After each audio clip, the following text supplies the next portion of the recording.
Ce matin, nous allons prendre notre lecture à partir de 2 Pierre, chapitre 1, du verset 1 au verset 5. Merci. Ce matin, je voudrais que nous puissions parler sur le thème « L'apport de la parole de Dieu dans la croissance de l'Église ».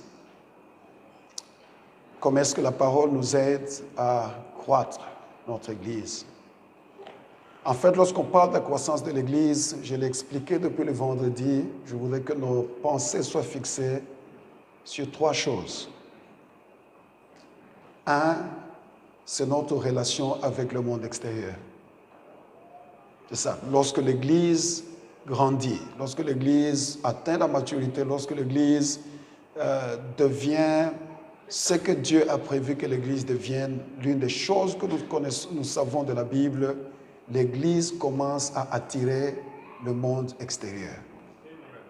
Nous vivons en paix avec le gouvernement, nous vivons en paix avec la mairie, nous vivons en paix avec les gens autour de nous parce que nous devons créer un pont pour que nous puissions gagner les âmes. La deuxième chose, c'est le progrès interne. Une Église qui grandit, c'est une Église où les choses progressent, les individus progressent de plus en plus à l'image de Christ. Et enfin, sur la croissance numérique. Le nombre de gens qui se convertissent au jour le jour, parce que lorsque les gens se convertissent au Seigneur, leur portefeuille ou leur porte-monnaie se convertissent aussi. Donc la santé financière de l'Église est en rapport direct avec la santé numérique de l'Église. La santé numérique de l'Église est en rapport direct avec la santé spirituelle de l'Église. La santé spirituelle de l'Église est en rapport direct avec la santé sociale de l'Église. Donc c'est une communauté, c'est un corps, mais c'est aussi un levier que Dieu a créé pour avoir un impact positif dans la société. Nous avons vu comment le Saint-Esprit agit au niveau de l'Église à un niveau élevé. Et hier, nous avons dit qu'il n'y a rien de mal avec le baptême dans le Saint-Esprit et des signes charismatiques, le parler en langue, l'interprétation de langue, la prophétie, les guérisons, les miracles, paroles de connaissance, paroles de sagesse, le discernement des esprits. Toutes ces choses sont bonnes. Mais il y a un niveau élevé dans la vie où le Saint-Esprit interagit avec l'homme et une communauté plus profondément et plus puissamment que ce niveau-là. C'est la formation du caractère de Christ. Dieu, la première chose qui attire l'homme, c'est le caractère. Lorsque l'Église ressemble de plus en plus à Christ, elle devient attirante. Et puis on a parlé de 7 éléments qui constituent les diverses dimensions du Saint-Esprit dans le secours qu'il accorde à la croissance d'une Église. Alors aujourd'hui, nous allons conclure avec l'apport de la parole de Dieu. Comment est-ce que la parole de Dieu agit? Quel est le rôle de la parole de Dieu dans cette dimension de la croissance de l'Église?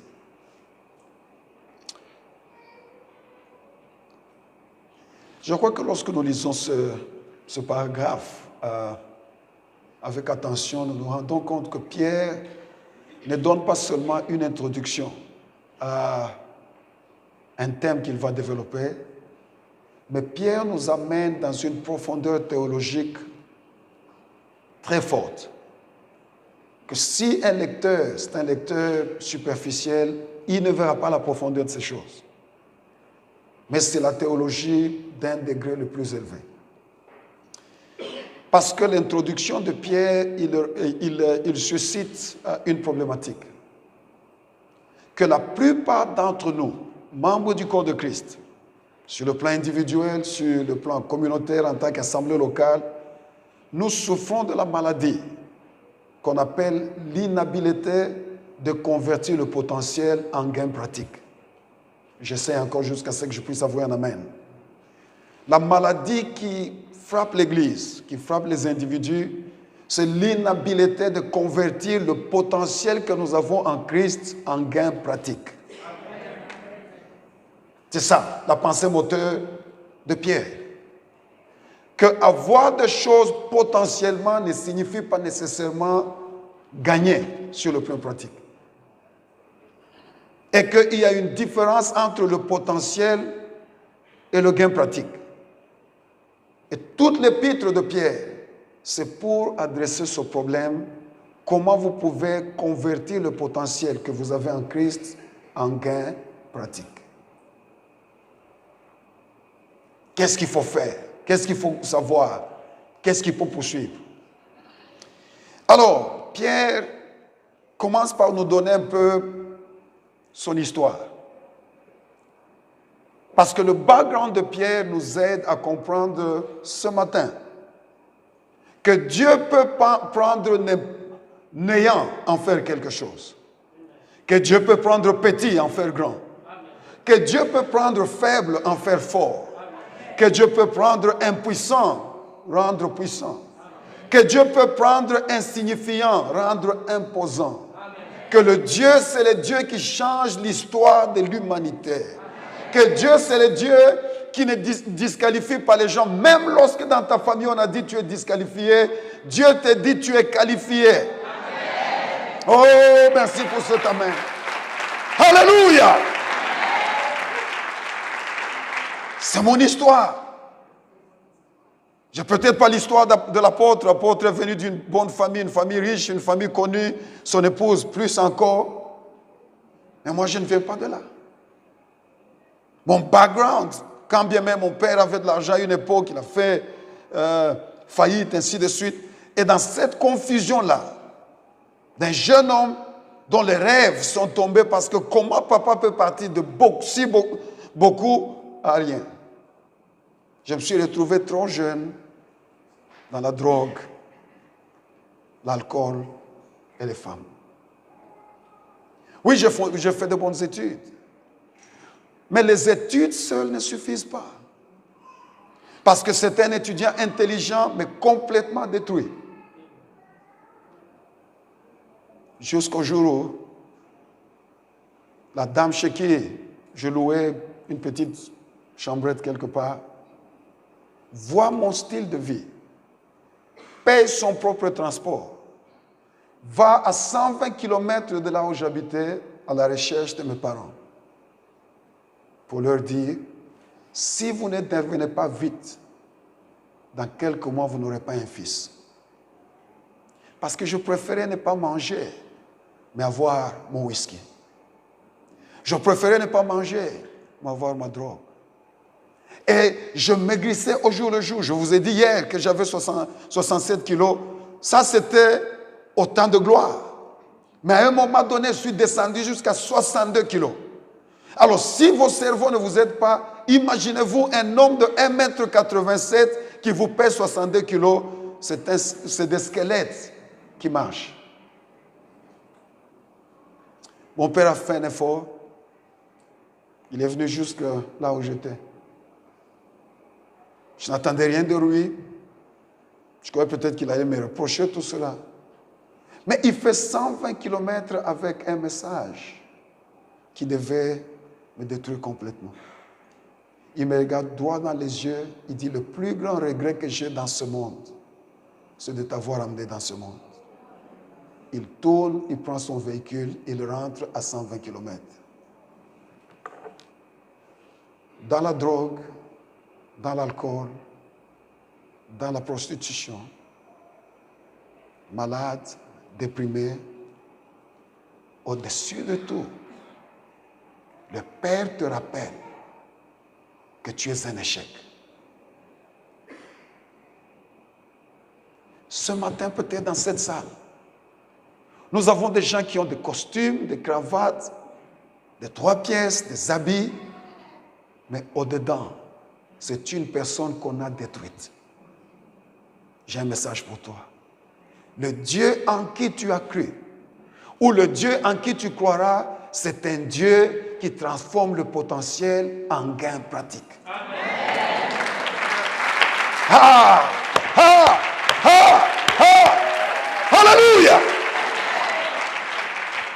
Pierre n'est pas allé, il n'a pas fait de grandes études. Mais Pierre, parce qu'il a eu une affaire avec le Saint-Esprit, son intelligence a été ramenée. Pierre introduit son épître avec ces deux mots. Simon, Pierre. Simon, Pierre. Moi qui vous écris, mes parents biologiques m'ont donné le nom Simon. Les Juifs donnent toujours le nom, soit à cause d'un événement passé, soit à cause d'une expérience prophétique. Ce n'était pas des noms comme aujourd'hui, on donne des noms sans sens. Donc, lorsque un Juif donne un nom, c'est soit un monument qui rappelle la douleur, la joie, la triomphe, ou autre chose. Soit c'est une prophétie, soit une attente. Mais les parents de Simon lui donnent le nom Simon, qui signifie une feuille instable. Donc, dès le départ, soit prophétiquement, soit quelque chose est arrivé, on regarde à l'enfant qui n'a même pas encore commencé le premier pas dans l'avion, lui dit, tu seras caractérisé par l'instabilité. Le diable est un menteur. Ta vie ce matin changera. Tu ne seras pas ce que les autres ont dit. Ah! Frères et sœurs de la Guadeloupe, c'est la bonne nouvelle de Jésus-Christ. Nous devons acclamer très fort le Seigneur. Oh, gloire à Dieu, gloire à Dieu, gloire à Dieu. Gloire à Dieu, gloire à Dieu, gloire à Dieu. Gloire à Dieu, gloire à Dieu, gloire à Dieu. Gloire à Dieu, gloire à Dieu, gloire à Dieu. Ce que tu dis de moi n'est pas la fin. Ce que tu dis de moi n'est pas la conclusion. Ce que tu dis de moi n'est pas la vérité. Ce que tu dis de moi, ce n'est pas la conclusion. Parce qu'après Simon, il y a Pierre. Oh, dis à ton voisin, après Simon, il y a Pierre. Non, non, non, non, non, le voisin là n'a pas d'onction. Parle à l'autre voisin, après Simon, il y a Pierre. Oh! Alléluia! Oh! Oh! Oh! Oh! Mon père biologique a dit, quel regret. Mon Père céleste a dit, quel potentiel. Ce matin, si tu crois qu'il y a le potentiel de Dieu en toi, ce matin, si tu crois qu'il y a le potentiel de Dieu en toi, oh, acclame le roi des rois et le Seigneur des seigneurs. Oh! Oh! Oh! Oh! Alléluia! Alléluia! Lorsque tu m'appelles Simon, ce n'est qu'une partie de mon histoire. Oh non, non, non, non, non, tu n'as pas saisi, je vais t'aider encore. Ce qui compte dans un livre, ce n'est pas son introduction.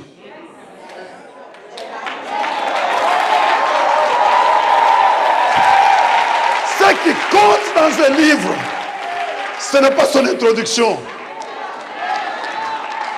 Je peux avoir commencé comme un Simon. Je peux avoir commencé comme un drogué. Je peux avoir commencé comme un alcoolique. Je peux avoir commencé, mais la conclusion de ma vie, il y a apôtre, il y a bishop, il y a pasteur, il y a frère en Christ, il y a le ciel, Simon Pierre. Oh! Ce matin, celui qui convertit le potentiel en gain pratique est dans cette salle. Tu ne partiras pas d'ici tel que tu es venu. Tu ne sortiras pas de ce lieu tel que tu es venu. Parce qu'en toi, il y a un potentiel qui doit éclore. Oh! Oh! Oh! Y a-t-il un enfant de Dieu dans cette salle? Y a-t-il un chrétien dans cette salle? Y a-t-il un chrétien dans cette salle? Un homme de foi, une femme de foi.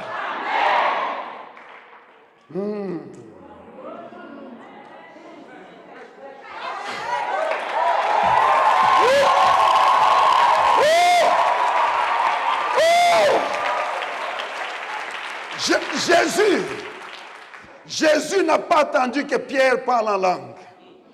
Jésus n'a pas attendu que Pierre gagne la première âme. Jésus n'a pas attendu que Pierre intercède. Dès qu'il le voit, il lui dit, tu appelles Simon, mais moi je t'appelle Pierre.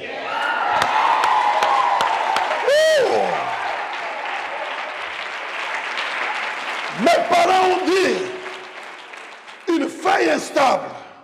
Mon Seigneur me dit, un roc stable. Ah. C'est le message de New Church, arbre de vie. Vous pouvez avoir commencé comme instable, mais cette église, je prophétise, elle sera connue comme le roc sur lequel la stabilité s'impose. Ah! Ah! Ah!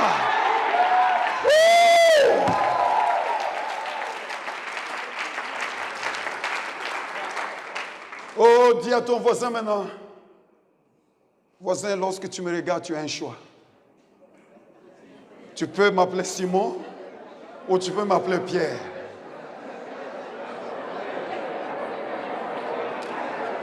C'est toi. C'est toi. C'est à toi à décider. Si tu veux m'appeler Simon, c'est ton affaire. Mais si tu veux m'appeler Pierre, tu appelles mon potentiel à l'existence. Oh! Oh! Nos églises meurent. Nos églises se détruisent. Parce que nous jugeons les gens selon l'étape dans laquelle ils sont. Nous ne voyons pas le potentiel caché derrière cette femme qui parle sans contrôle.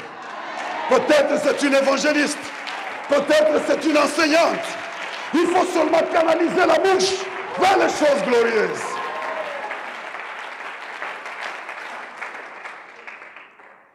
Je regrette pourquoi je t'ai amené dans ce monde. Dieu me dit, je me réjouis de ce que je t'ai amené dans ce monde. Parce que tous les tests de ta vie deviendront des témoignages. Que même sans prière, si tu es lié par quelque chose, tu te rappelleras de mon nom et tu diras, le Dieu qui peut prendre un alcoolique, un drogué, en faire un prédicateur, il y a quelque chose en moi. Il y a quelque chose en moi. Il y a quelque chose en moi.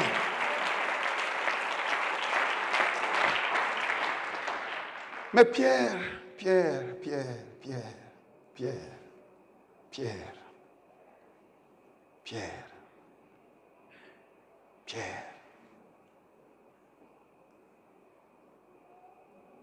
en Guadeloupe, il y a des enfants qu'on appelle Pierre. Aux États-Unis, il y a des pierres. En Afrique, il y a des pierres. En Asie, il y a des pierres. En Inde, il y a des pierres. Le nom de Pierre est devenu un nom universel. Oh, je suis venu raconter ton histoire ce matin devant tout le monde. Ton nom sera universel. Ah. Oh!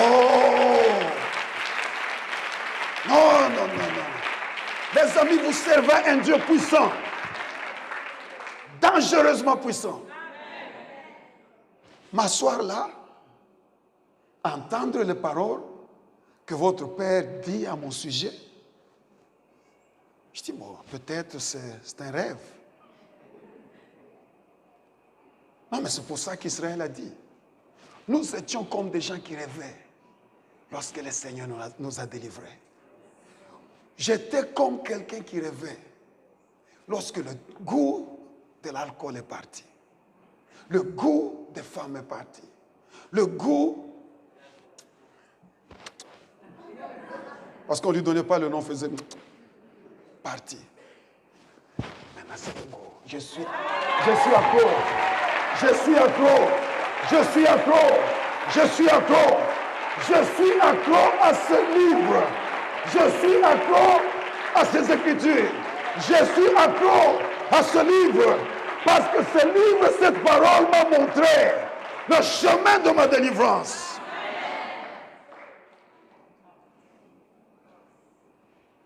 Quel est le chemin de la délivrance du chrétien? Pierre le dit, la connaissance de Dieu.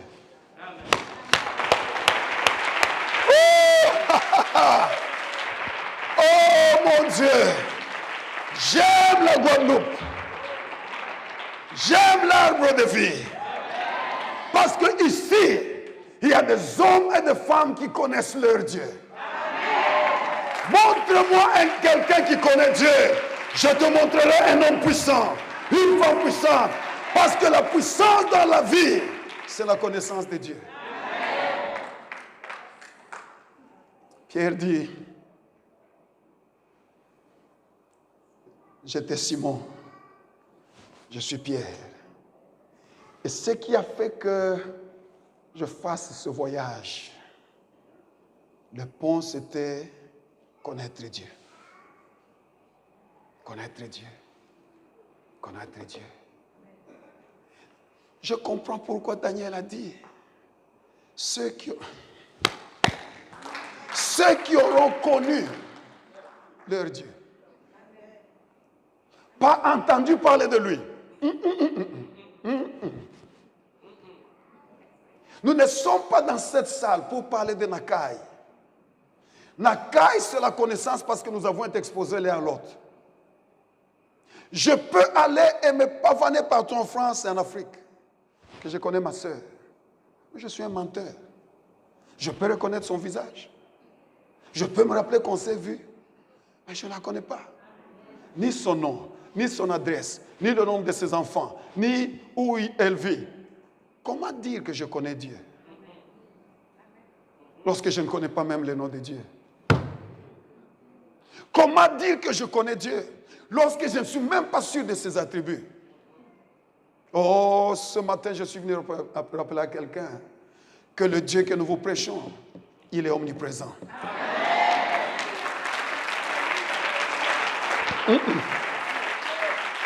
Je suis dans une mauvaise assemblée ce matin. Le Dieu que nous vous prêchons, il est omniprésent.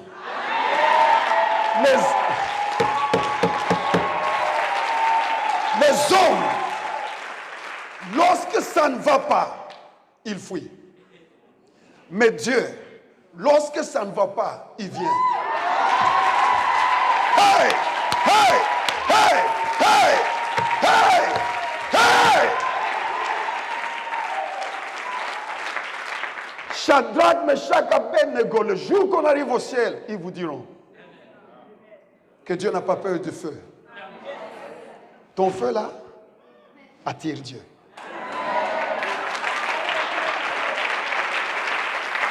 Le feu dans lequel tu es attire Dieu. Les dettes qui t'embêtent, Dieu ne fuit pas parce que tu es endetté. Il vient. Frère Nabucodonosor, il regarde, il dit, j'en ai jeté 3. Il y en a 4. Et le 4e n'est pas comme les autres. Parce qu'il ressemble pas au Fils de Dieu,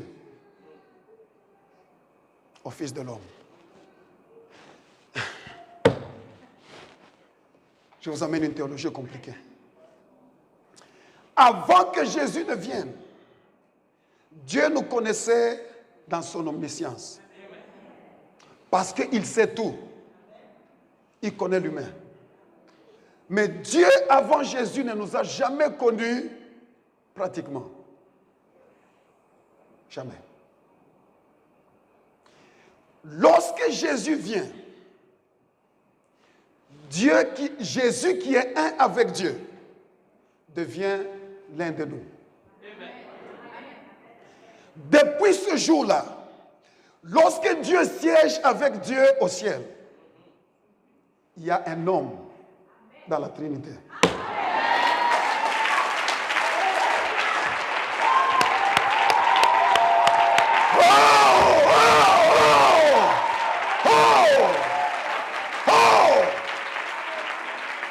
Que lorsque Dieu veut juger ton cas, pourquoi tu tombes toujours dans le péché? Jésus dit, est-ce que je peux parler? Je suis humain. J'ai été aussi tenté. Je sais que ce n'est pas facile. Est-ce qu'il y a moyen qu'on donne un peu plus de miséricorde? Oh, oh, oh, oh. Le peuple qui connaîtra son Dieu, il sera fort. Amen. Parce que je sais maintenant que mon Dieu n'est pas un fouillard. Paul dit, Timothée, tous m'ont abandonné, mais Jésus ne m'a pas laissé seul. Amen. Je suis venu te dire, tu n'es pas seul. Oh, laissez-moi vanter mon Dieu. Le Dieu que je vous prêche n'est pas seulement omniscient. Il n'est pas seulement omniprésent, il est omniscient. Il sait tout. Qui te dérange? Qui dérange ta vie? Où cette personne vit? Quel bouton presser pour que l'ascenseur descende? Ah! Aujourd'hui, tes ennemis seront te marche-pieds. Parce que le Dieu que nous servons, c'est un Dieu puissant. Écoutez, de la fournaise ardente à la promotion. Amen. De la fosse au lion à la promotion. Amen. De la prison au palais. Tu es suffisamment descendu. La seule direction de ta vie maintenant.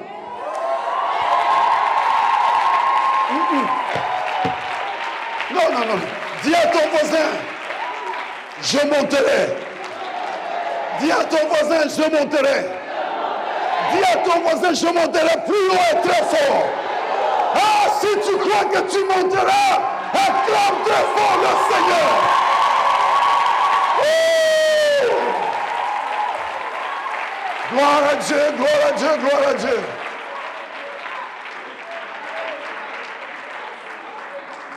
Écoutez, écoutez, non, laissez les gens adorer le Seigneur, laissez les gens adorer le Seigneur. Diacre, Dieu est omniscient.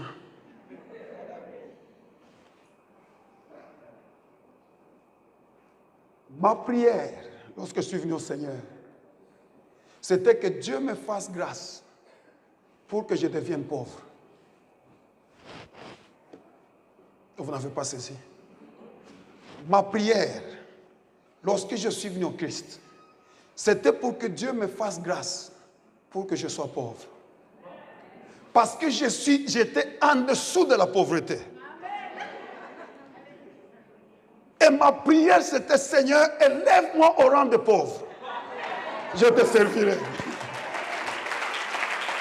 Mais Dieu, dans sa miséricorde, non seulement il m'a fait pauvre, mais il m'a fait oublier la pauvreté. Oh! Écoutez, il y a des temps où je vais au restaurant, même si je ne suis pas rassasié, je laisse le repas sciemment. Pour montrer au repas, je suis le patron maintenant. Je peux te consommer ou je peux te laisser. Arrivé au restaurant, on te donne le menu. Mais ça, c'est Dieu. Et que tu as les options. La viande. Ça fait 4 jours que je mangeais de la viande. Le poulet, je ne sens pas. Poisson. Je ne vois pas ce qui me plaît ici. Avant Christ, tout me plaisait. Tout était un miracle. Mais en Christ, parce qu'il est omniscient, il sait comment te faire partie de Simon à Pierre.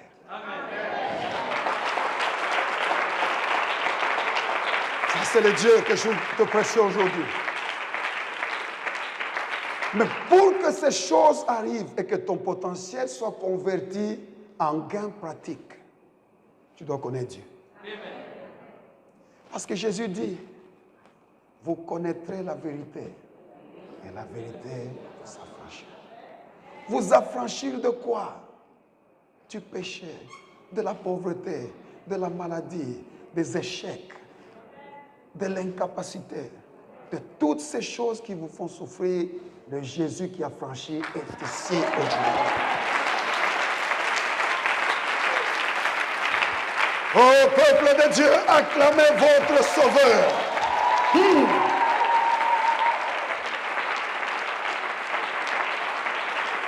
Je suis sûr, certains d'entre vous connaissent T.D. Jakes.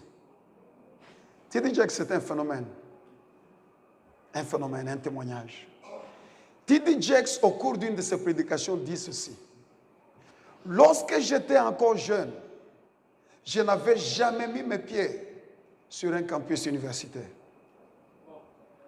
Mais la première fois que j'ai mis mes pieds sur un campus universitaire, c'était pour donner cours.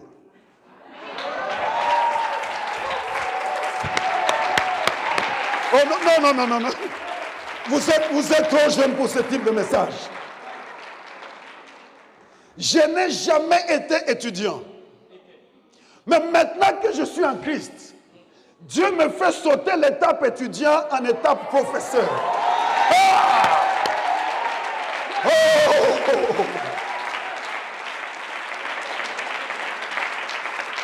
Mon mentor, c'est un professeur aussi.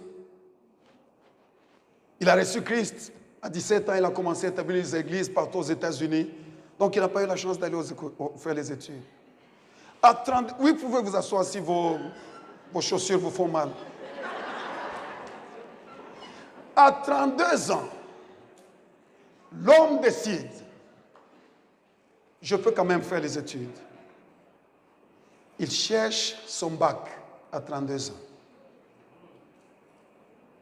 À 40 ans, il dit, parce que j'ai mon bac, je peux faire les études universitaires. Il s'inscrit à l'université l'appelle pour dire, voilà, monsieur Hill, parce que tu as fait beaucoup de choses dans la vie, tu as vécu longtemps, nous pensons que nous pouvons te donner 6 mois pour faire une série de tests. Si tu passes à tous ces tests avec brio, tu vas sauter l'étape de, je ne sais pas comment vous appelez, bac. C'est ça, hein? Non. La licence. Tu vas sauter l'étape de la licence, aller directement à la maîtrise.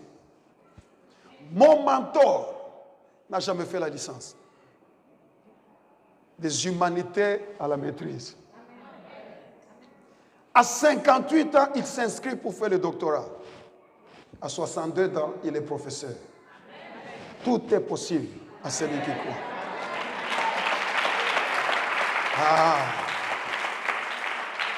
Lorsque le culte se termine aujourd'hui et que le diable veut te mentir, rappelle-lui, il y a un T.D. Jakes qui n'a jamais été étudiant mais qui est devenu professeur.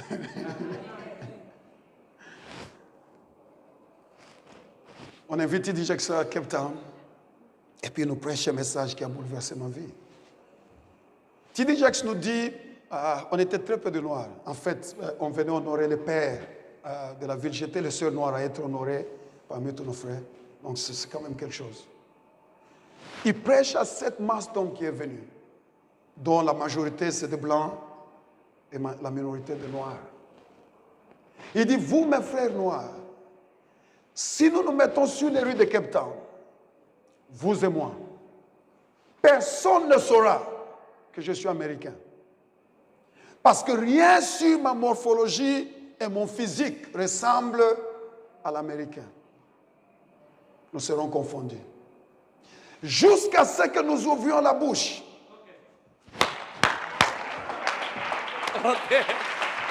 Nous sommes les mêmes tant que nous sommes silencieux. Mais lorsque nous ouvrons la bouche, les gens se rendent compte c'est un black africain, c'est un black américain. Parce que l'accent nous distingue. Mais T.D. Jakes nous dit, voici le problème de l'accent. L'accent n'est jamais une affaire de langue. L'accent, c'est une affaire des oreilles. Je parle avec accent américain parce que dès mon enfance, j'étais exposé à l'accent américain. Vous parlez avec votre accent parce que vous avez été exposé à ça.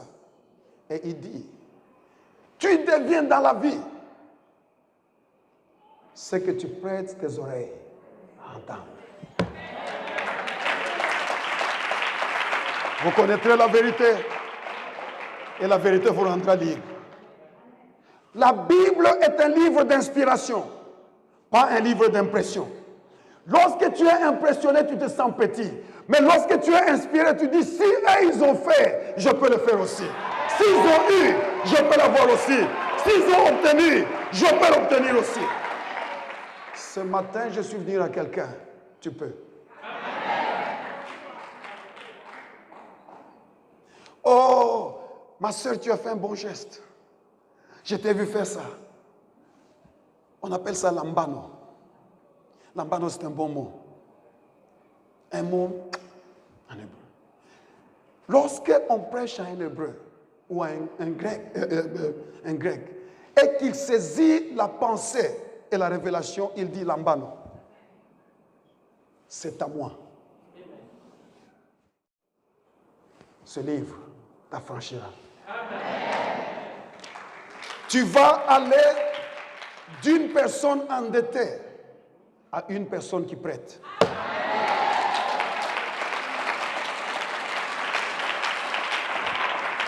Ce livre t'affranchira. Tu vas aller d'une personne qui a des ennemis à une personne qui n'a que des amis. Ce livre t'affranchira. Tu vas aller d'une personne timide à une personne brave et audacieuse. Par toi, les gens viendront ici. Par toi, les gens recevront Christ. Par toi, les vies changeront. Rentrons à mon père. Mon père m'a dit, le plus grand regret que j'ai, c'est de t'avoir amené dans ce monde. Je suis venu au Christ. Je continue mon parcours. Un jour en semaine, j'étais assis, là où vous êtes. En semaine, pas le dimanche. Mon pasteur prêchait. Je me retrouve en train de dire à Dieu, si les choses que mon pasteur nous enseigne sont vraies, je vais vivre ces choses. Amen.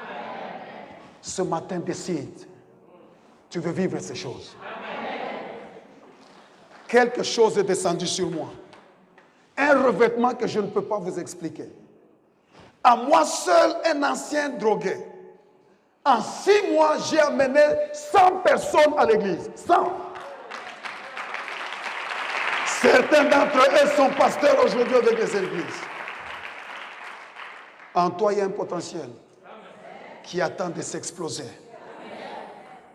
Et la clé, c'est la connaissance de Dieu. Mais comment connaître Dieu? La parole de Dieu révèle Dieu. Lorsque vous entrez dans les Écritures, vous ne lisez pas un roman. Vous lisez le caractère et la révélation d'une personne. Amen. Dieu.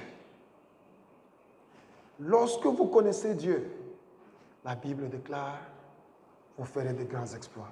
Amen. Vous serez forts. Ma prière pour vous, que vous fassiez des exploits. Amen. Sur le plan individuel, sur le plan familial, sur le plan communautaire. Amen. Faites des exploits. Amen. La Bible déclare, lorsque vous connaissez ce livre vous affranchira. Amen. Parce qu'au commencement était la parole était avec Dieu, la parole était Dieu, tout a été fait par la parole, sans elle, rien n'existe. Et cette parole, lorsqu'elle est venue, était la lumière pour tous ceux qui sont dans les ténèbres. Elle est venue chez les siens ne l'ont pas reçue, mais à tous ceux qui l'ont reçue, elle a donné le pouvoir de devenir enfants de Dieu. Et ceux-là sont nés non de la chair et de la volonté de l'homme, mais par l'Esprit de Dieu. Alors, en venant, Jean-Baptiste a dit, je ne suis pas la parole, mais je suis venu rendre témoignage à la parole, parce que par la plénitude de la parole de Dieu, nous avons tous reçu une grâce après une autre, un avantage après un autre, un raccourci après un autre. Ah, la parole de Dieu. La parole de Dieu m'a fait partir de 62 kilos à 98 kilos. Donc, la parole de Dieu ne touche pas seulement le spirituel, touche aussi le corps. Ah, la parole de Dieu a mis les chaussures à mes pieds, des costumes sur mes épaules. Et même lorsque je viens avec une chemise sans cravate, la parole de Dieu apprête déjà une chemise au bureau de l'apôtre et une cravate, la parole de Dieu. La parole de Dieu, la parole de Dieu, la parole de Dieu, la parole de Dieu. La parole de Dieu apprête un hôtel qu'on appelle la créole, où je dors sans payer, je mange sans payer, la parole de Dieu. La parole de Dieu, la parole de Dieu. La parole de Dieu, la parole de Dieu. C'est cette parole de Dieu qui fait que je sois dans un restaurant pour le petit déjeuner et que je suis le seul noir parmi les blancs. La parole de Dieu, la parole de Dieu, la parole de Dieu, la parole de Dieu. Ah, la parole de Dieu, la parole de Dieu. C'est cette parole qui fait que les grands de ce monde me disent, viens nous former pour diriger nos pays. La parole de Dieu. La parole de Dieu, la parole de Dieu, la parole de Dieu. Ah, Simon ne meurt pas, Simon devient Pierre.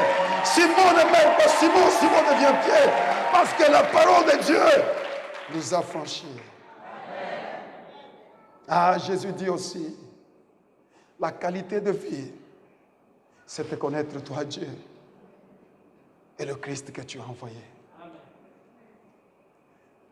Paul termine en disant, il réfléchit, Paul c'est un théologien réfléchi. Quel avantage y a-t-il d'être un enfant de Dieu? C'est ça le débat dans le livre de Romains. Si tous nous sommes en difficulté, si tous nous sommes liés par le péché, si tous nous sommes condamnés, si tous nous avons perdu la gloire, quel est l'avantage y a-t-il d'être en alliance avec Dieu? Au chapitre 3, Paul dit, je comprends. Le plus gros avantage d'être en alliance avec Dieu, c'est que Dieu nous a donné accès à sa parole. Ce matin, je suis venu te rappeler que le plus gros avantage d'être en Christ, c'est le truc que tu as dans ton appareil portable. C'est le truc que j'ai sous mes yeux. Consomme la parole de Dieu, elle te surprendra. Le plus long chapitre de la Bible, c'est Psaume 119. Le Psaume 119, c'est la célébration de la parole. Le psalmiste dit, j'ai avalé ta parole. Elle m'a rendu plus puissant que tous mes ennemis.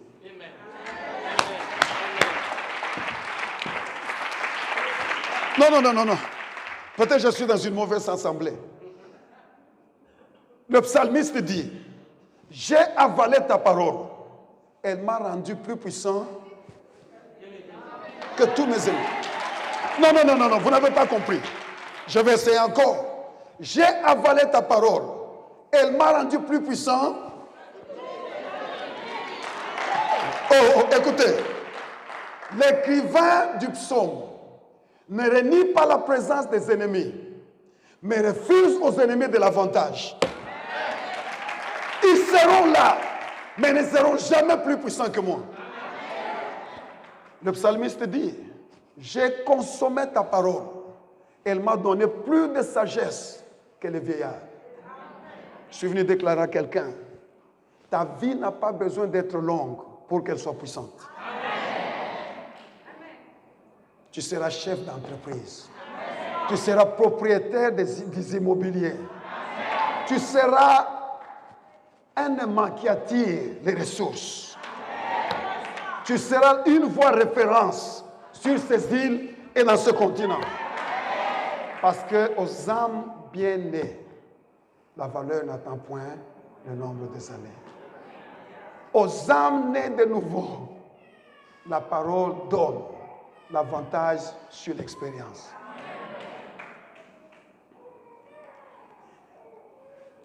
J'ai appris de mon père que lorsque Dieu arrête de parler, toi aussi arrête. J'ai appris de mon père que lorsque tu prêches un court message, on t'invitera encore. J'arrête. Au revoir. Merci.